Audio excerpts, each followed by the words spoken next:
बैलगाडी क्षेत्रातील असे दोन मित्र ज्याने अखंड महाराष्ट्राच्या मनावरती अधिराज्य गाजवलं होतं. पण खरंच या मैत्रीला कोणाची तरी नजर लागली. मित्रांनो, खरंच वाटलं नव्हतं की निंबाळकर सर आणि राहुल दादा यांची सोबतची शेवटची व्हिडिओ असेल. आणि जेव्हापासून ही घटना घडली आहे तेव्हापासून राहुलदा पाटील सुद्धा खूप मोठ्या धक्क्यात आहेत, स्वतःला सावरत आहेत. परंतु आपल्या मित्राला न्याय मिळाला पाहिजे त्यासाठी राहुलदा पाटील खूप झटत आहेत. मित्रांनो, आज सुद्धा मुलाखतीमध्ये राहुलदा पाटील खूप व्यक्त झाले. दादा बोलले की सरांसोबत जे झालंय या गोष्टी भविष्यात तुमच्यासोबत देखील घडू शकतात, त्यामुळे या चुकीच्या गोष्टी भविष्यात झाल्या नाही पाहिजे.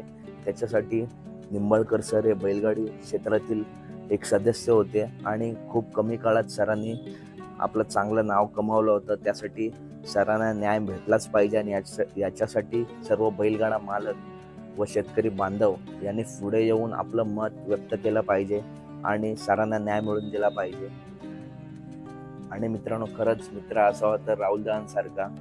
कारण मित्रांनो, राहुलदा पाटील आजच्या मुलाखतीमध्ये बोलले की अंकुरन असेल किंवा अंकितताई असतील, ज्या माझ्या बहिणीसारख्या आहेत, त्यांचा मी शेवटपर्यंत, मी मरेपर्यंत सांभाळ करेन, हा माझा शब्द आहे. आणि मित्रांनो, खरंच राहुलदांना मानलं पाहिजे.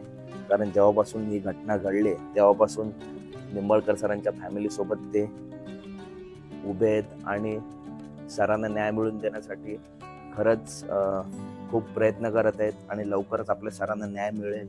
जर माझ्या मित्राला न्याय मिळाला नाही तर मी बैलगाडी क्षेत्र सोडून देईल, असे सुद्धा राहुलदा बोलले आहेत. आणि जर खरंच सरांना न्याय मिळाला तर मी जी न्यायदेवता आहे, पोलीस निरीक्षक असतील, त्यांच्यासमोर नतमस्तक होईन, त्यांचे खूप खूप आभार मानेन.